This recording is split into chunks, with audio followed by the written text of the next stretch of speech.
Hi, this is Evelyn Olivares. Welcome to your new unit, Manage and Monitor Effective Client Service in the Retail Estate, in the real estate industry. This is your pre-assessment video, and it's to help you with your upcoming assessment, and you should also, of course, download your notes, the learner's guide from the realfocus.com.au website, and you'll be fine once you do that. So welcome on board. All right, guys. The first thing that we're going to be looking at here is let me just get my other program up. Just give me a moment because it's all over the shop here. Right. Okay. Here we are. Client service. Why bother?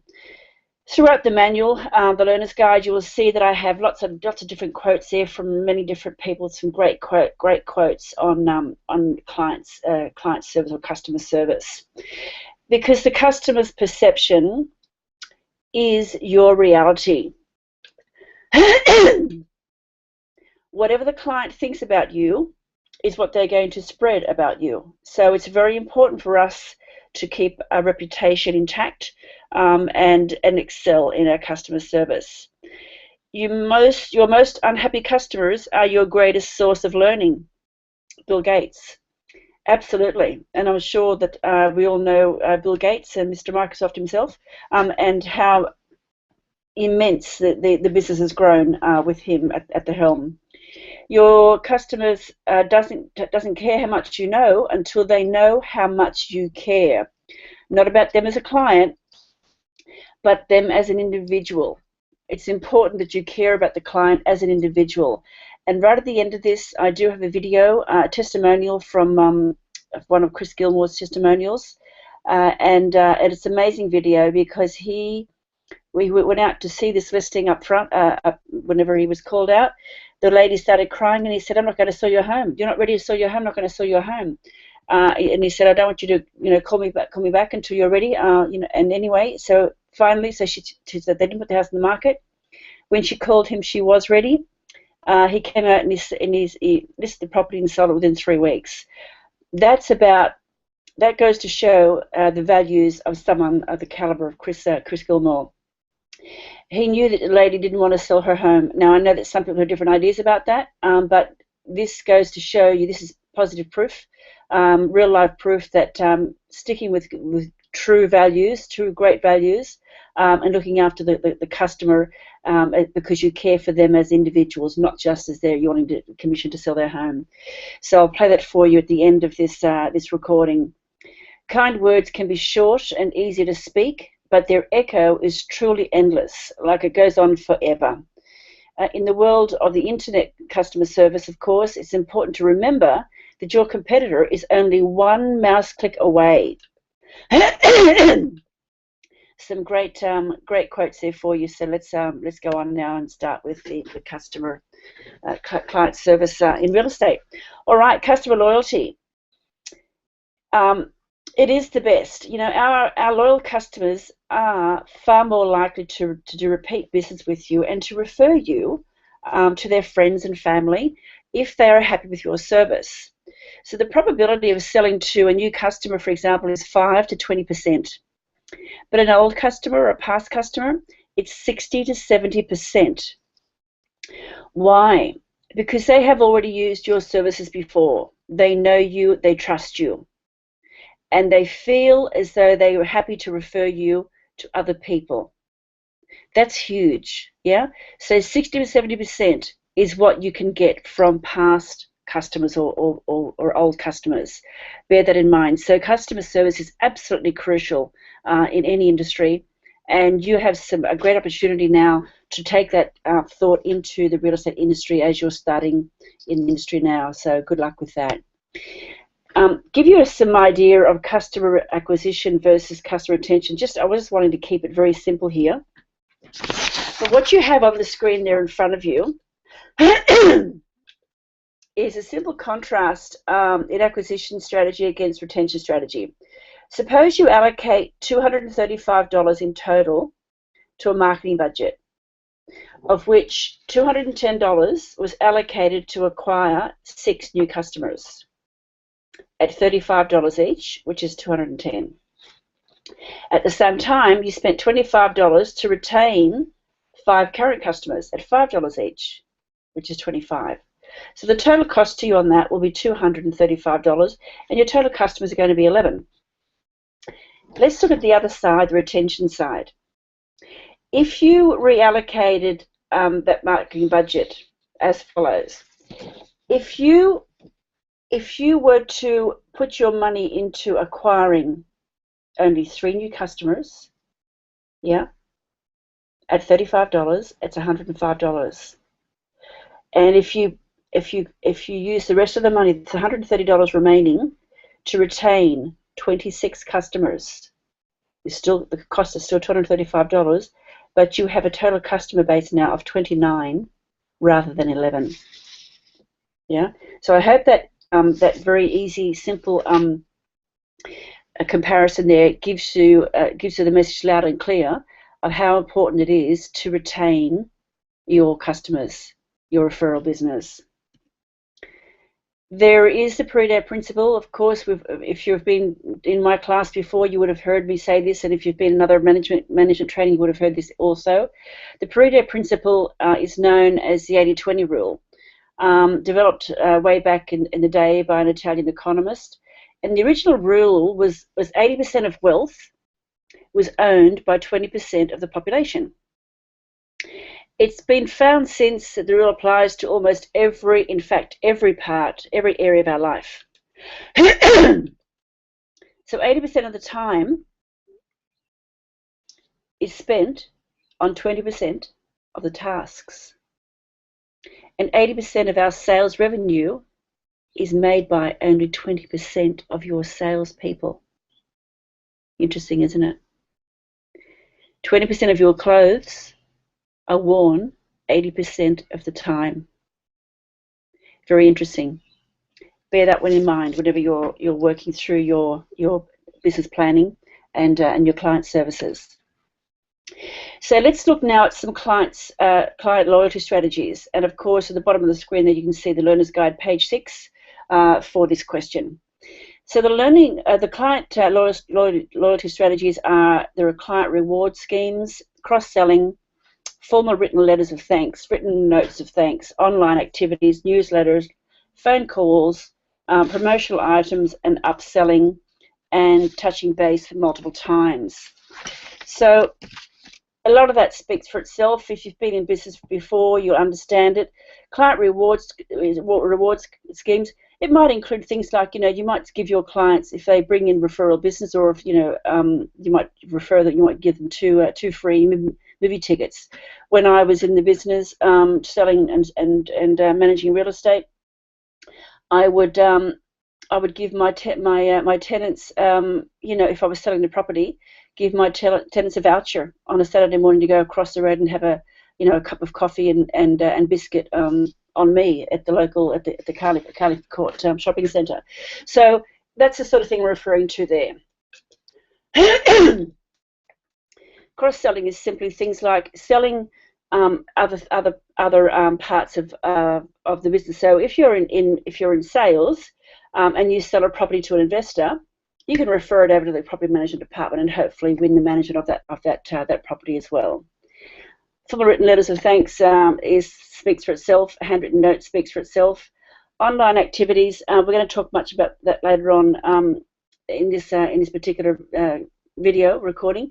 So we're going to talk about social media in that area and what you can do there in online activities. Newsletters, phone calls, all that kind of thing, guys, is important. But so if that question comes up, you can choose any one or 3 or 5 of those and add them to the answer sheet. So the best quality strategies are recognition and acknowledgement of appreciation, because you really want to create a memorable customer experience, right? You want your customers to remember you by name, treat you as a celebrity. You have also, number 2 there is early and exclusive access. Invite your clients to a free information evening and have experts speak on the subject. So, it's been done before with accountants and mortgage brokers and things like that. But I'd like to introduce you to maybe life coaching about because in this business in real estate, people, most of our clients, at least half of our clients, because it's 1 in 2 these days, get divorced. So at least half are going through a very, very emotional states and divorce. So it might be a good opportunity for you to strike up an alliance with someone who is a life coach, like me, for example, and in your information evenings, invite that person along and invite your clients who might be going through that very stressful state. Pro-social incentives also discover what they really want. It's important to discover what they really want. They won't always tell you that up front. Needs a great deal of rapport before they give that information up to you. So I call that present state. Where are they right now? And what do they ultimately want? What's their desired state? Look to add value and to help them get where they want to be. So expand your strategic alliances here with other professionals. Have information evenings. Have other experts come in to join you on the evening. And maybe you can give them helpful articles or refer them to give them free subscriber membership to your website where they get articles and blogs, or even give them an ebook. So there are 3 of the best strategies, and I got that information there primarily. It's been edited a little bit, but from a guy called Andy Haynes, and he writes for Fresh Books. So interesting, and I love those 3 strategies there. So I just want to give you for a moment a phone script on an offer for an appointment. And this is what you're wanting to do these days. Is not just ring up and ask, and some people still do it, and it's a mouth. I'm amazed at what some agents do. Ring up and just ask, do you want to sell your home? This is a script that was given by Glenn Twiddle. And I think it's an interesting script, and you're welcome to use it and make some changes if you like, and so it suits you best. But let's say you pick up the phone and you ask, can you speak to the person who owns the property, Mrs. McPherson or Mrs. Olivares, or whoever it is that because of course you would have the information from RP Data or Red Square. You know what the owner's name is, and so you'll use that name whenever you might make the phone call, making sure, of course, they aren't on the do not call list, which is very important. So you ask, can I please speak to Mrs. McPherson? So they say yes or no, or that you're speaking. Hi, this is Evelyn. And has my name been mentioned to you recently? I'm not sure if my name rings a bell for you. No, it doesn't. Okay, no problem. The reason for the call today, Mrs. McPherson, is, as you may be aware, ABC Agency is who I work for, and we've recently started a brand new way of helping the local community of Carlingford, let's say, homeowners with their investments and real estate needs. And what we're offering is an introduction, completely free for you, a membership to our Inner Circle membership, where you can, among other things, and in here you insert your best deal. So in your case, you might be talking about, you might have a special offer on right now if people come and list with you or manage with you. Whatever the offer is you're wanting to offer, that's where it is inserted here. So what's your email address? And I'll shoot that through for you through for you now.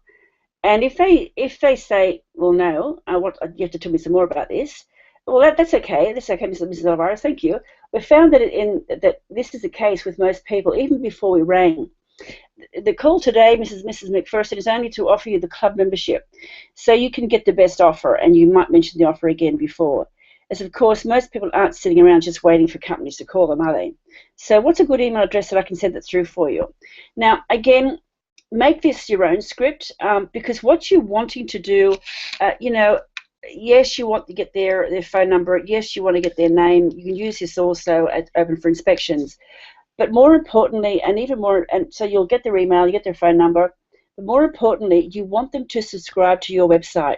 Hopefully you're going to have a great website, and if you don't, you need to talk to someone about getting a great website, because once someone is visiting your website, You're then able, if you have the right kind of website and right kind of analytics there, you can actually gauge who is on and how long they've spent on what pages. So it gives you a better idea of whenever you're speaking to the client next time, of what you need to speak about rather than wasting their time. Yeah. So think about that, and it's just something there that I thought it would be great to add here for you now, as in regard to customer service. So use that in whichever way you feel it's going to be appropriate for you. Ensuring you offer service excellence. I mean, I've mentioned to you in class before, but training, and I know I'm a trainer, but look, training is absolutely crucial. You cannot go through. You can't think that okay, I'm finished my training now. I have a certificate, or I have my diploma, my real estate license, and I don't need to train. I only need to do my CPD training each year. Look, that's true from the legal perspective. You must train in CPD every year to earn 12 points. And in addition to that, what I'd like to suggest is that you go outside and you do a lot of work actually on people, training about people and people psychology, not just the legislation, the policies and procedures, because we are in a people business, and understanding how the human psyche works is really important if you're going to do the best job for yourself and for your client. Also, workshops and teams meetings, it gives staff the opportunity to ask questions and clarify problems and share what's working, what's not, and what we can do better. Also, of course, your KPIs, your key performance indicators, are very important for you as a way of measuring how you're going. Questionnaires and KPIs also for clients and staff to weed out any problems and find some workable solutions for everyone. Mentoring programs also, I really do truly, I think you should implement those everywhere that you're working. Use incentives and awards, introducing business units for structure and healthy competition. There is a lot of competition in real estate in your own office that you're working in. It's been my experience in the industry. Hopefully you'll be the kind of leader that will use the mentoring as a positive rather than a negative in the industry. So the last thing you want to have is feeling like the person beside you is your absolutely biggest competitor when you work for the same office.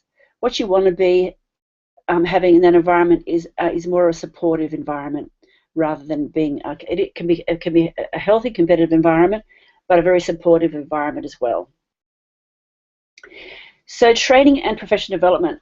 Some of the things I referred to in the last slide about your training, it's important. I mean, some of the things that I offer here, of course, you've all known me now, and you know how the kind of work that I produce in class and outside of class if you've been to my CPD training. But some of the other things that I have on offer at Real Focus is the art of influence and leadership. I do a lot of leadership training, which I think is very important in real estate business. The power of negotiation. Without negotiation, you don't have a business, as far as I'm concerned. Negotiation and marketing, really, there is nothing more important than those two in this business. Resilience and managing change. Resilience is something we all, as salespeople in particular, need to be trained up on a regular basis, because we get a lot of doors slammed in our face in this business, in sales particularly. And things are always changing, so we need to always keep up with change, what's going on in the industry and outside the industry, in our role, in a sales role, for example, or a management role.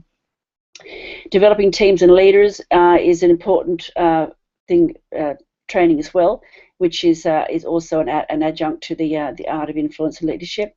7 secrets to sales negotiation, creative magic marketing, and sales mastery. My most recent professional development training for real estate agents. So you know how to find me on the website. So if you'd like to talk to me some more about that training, please do. But this is the kind of training that I truly believe, whether you come to me, whether you go somewhere else, it really is. The important thing is that you do get training in leadership, in people psychology, and in negotiation, particularly sales negotiation. And if you're in a role where you do have access to marketing, you must get some marketing training. Don't just depend on your support staff to do it for you. Yes, they can do all of the legwork, but you need to have a clear understanding of what it is you're actually looking for and what's going to serve you best.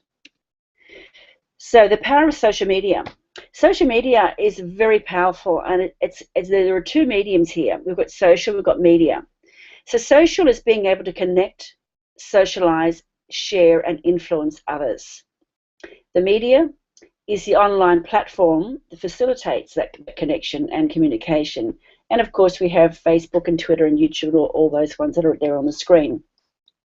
So people choose to use this form of communication. This is how they choose to connect. So getting together in this way can have an enormous influence on the decisions that other people make. And I've written a book on it's called the Small Business Social Media Survival Kit, and you're welcome to get access to that at some time. Again, you can get access to that on the website, or just shoot me through an email. Happy to give you access to that. So the people power, the impact that people have on your business and career should never be underestimated, guys. If you're in business, then you're in the people business, especially in sales. And the fact is that 78% of people make decisions based on other people's opinions. Referral-based business, client service, so important. It's been reported that 70% of people now visit social media outlets to get product information, and only 14% of people trust advertising. Online opinions and influence from social media sites are now extremely important players in this industry, in any industry really, but in particular in our industry, in real estate, because it gives you the opportunity to build your trust online with the people. Because remember, you are not just talking to one person. So if you're connected to someone in Facebook, for example, you're also connected to their friends as well.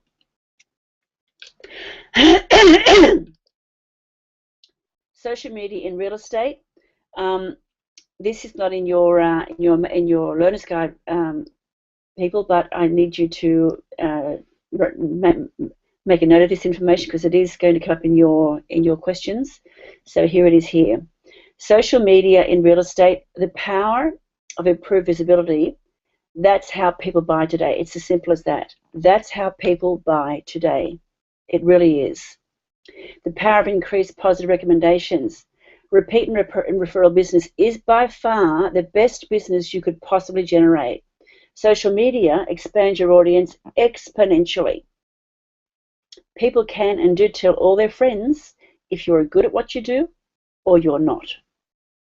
And that happens within a matter of seconds when they post it into social media. The power of building trust online. The most successful agents are building their online profile and gaining the respect and trust of their community. The savvy agents, the guys who I always talk about in my classes, they're using their social media, blogs, and they're sharing their knowledge, which in turn increases their profile, and it builds the trust between them and their clients, and it's online. And sometimes, in a lot of cases, before they've even met the client. So take that in, take that on board. Performance measurement is important too. So any activity or loyalty program implemented should be reviewed to ensure it's still effective. Of course it should. So some of the ways that we can do that, of course, is by written formal surveys. Now we can have surveys in the office. We can have sitting on the reception desk, or part of the listing kit, etc. You have informal surveys, which where you just sit and chat with people and have a bit of a chat and ask them a few questions. So you're getting some survey information just from sitting and chatting with people. We've got questionnaires as well that we use from time to time, and of course we've got KPIs, the key performance indicators, and targets. So there's some ways for performance management for you. Here we are here with SurveyMonkey. This is a quick survey I put together just the other day for a sample. So you can do market research, and this is a template I've used this on SurveyMonkey.com, and it's free. So ask whatever you create your own questions there, and you can either have a box where people can write a reply in, or you can have, like they're in question 3, you can have a checkbox where they can just check 1 or 2 or 3 or many of the radio buttons there. So SurveyMonkey is certainly the place to go whenever you want to do your surveys online, and I recommend very strongly that you do that before you even start.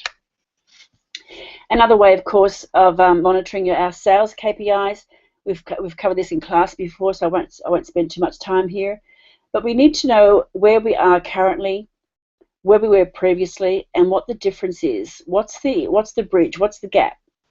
So if things have changed and changed in the negative, we need to know why things have dropped, why things have changed in the negative. Having said that, when things are improving and you are increasing, whatever, and it's all good, it's also a good idea to know why. So you want to know why you're not doing things so well, but you also want to know why you are doing it so well, so that you can keep doing it, yeah, and sharing information. Here's another one for marketing. So whenever you do open for inspections, for example, you might put in there, for example, the actual address, how many inquiries you've had, the responses at your open for inspections, how many offers might have been made, any you've had to reduce the price to sell, and any that were converted from a market appraiser to a listing. So there's some more there for you on marketing, performance management. Some of the real estate software we have in this industry, in real estate, most importantly is Trust Accounting, and there are many more that what I have on the screen, of course. But I guess these are the most popular. So we have Rockend, which is REST. We have Console, and we have Sherlock for Trust Accounting, which all comply with the fair trading requirements for real estate. And for our client relationship management systems, or CRM systems, the most recent one that I know about is one called Locked On, and it's from Aaron Shiner. There's another one there, Real Estate or REB Online. And My Desktop, of course, is one that's been around for a long time as well. So I'm not promoting any of these. I'm just letting you know that these are some of the systems that are out there, and a question will come up on that for you. So what do you need to document in regard to privacy and confidentiality? What is it in regard to databases? What do you need to document, and what should you not document? Well, excuse me. The documented information for legal purposes, we need to have things like, client needs what they want, and information about their home in general. We also need to put in there just general conversations about the property matters, what the property has and hasn't got, and general information on the property. Responsibilities of the agent in regard to the client information, what is required there. Claims and action taken regarding client's property. So, it might be management or it could be sales, but you need to document as much information as you can regarding their property and the conversations you've had with those people. Except for if the person, what you don't document are any information that is deemed to be of private or confidential. It might be some clients don't want to. They might be going through divorce and don't want people to know that. So if they've asked you that, then don't disclose it. Credit card details you do not want to keep on file. It's private and confidential, and if papers get lost, then people could use those details. So you don't put that on file either. Clients confiding in you, the agent, on any personal matters that should not be entered into the database at all. Yeah. So it's a private conversation, and it should be kept that way. So there are some things that you need to be very careful on what you're documenting in a database. Excuse me.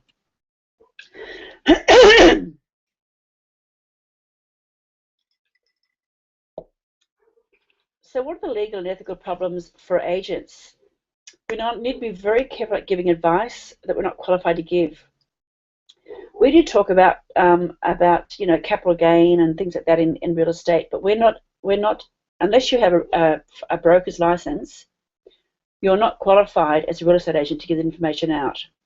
So you can refer them on to a financial advisor, and you would always do that anyway.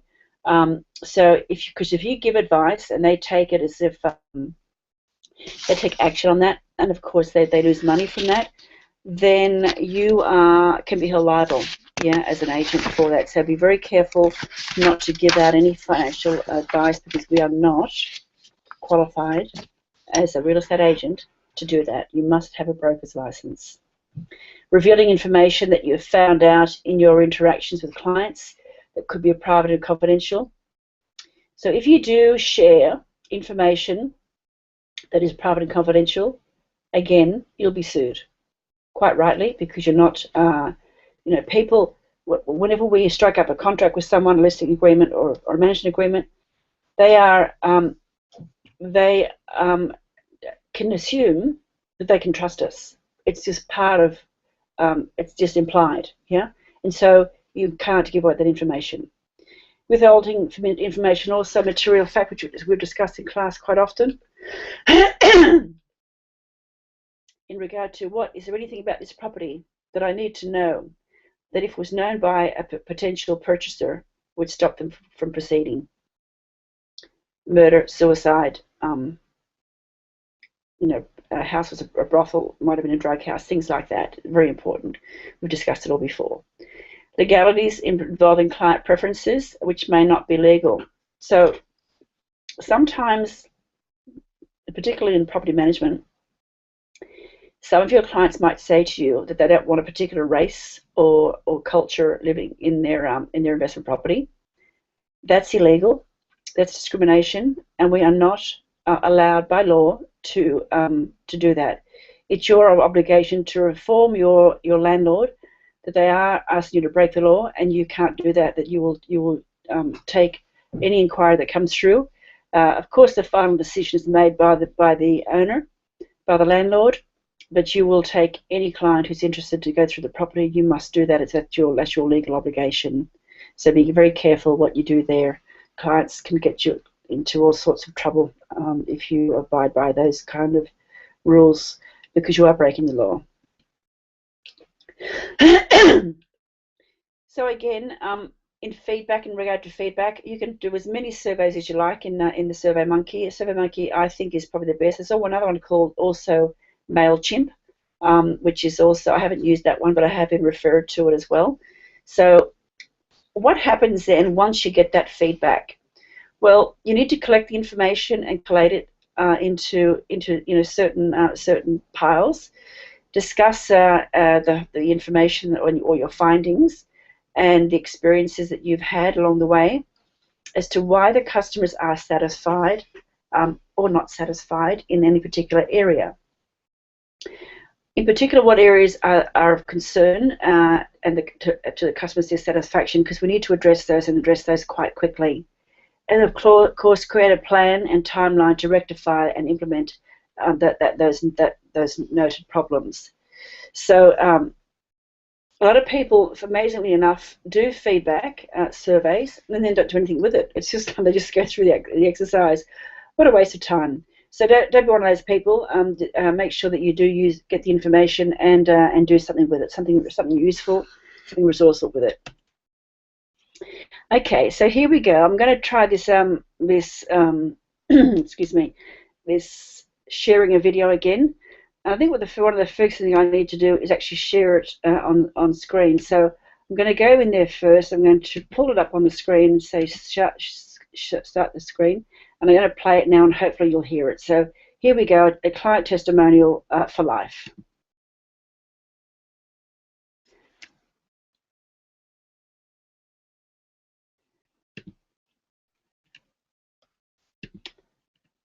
That didn't work very well, did it? Let's try it once more.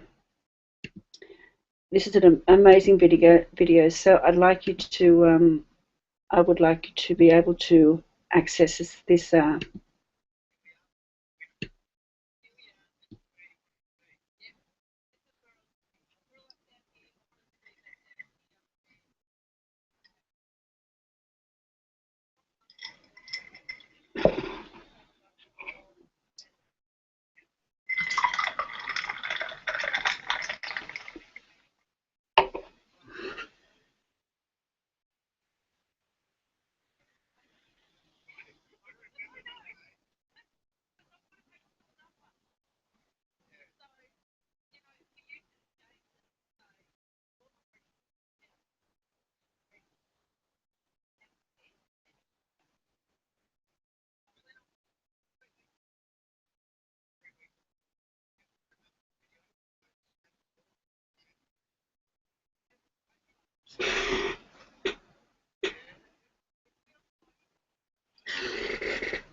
Excellent. Well, it did work that time. Success. Don't you love success? Okay. So, guys, thank you so much for hanging out with me again here this afternoon or this evening, whichever it is, whatever it is for you. I truly wish you well in your final assessment. This is the last with me, and we're finishing up, of course, in a couple of weeks' time. So, good luck with it, and I look forward to seeing you again next time around. Ciao for now.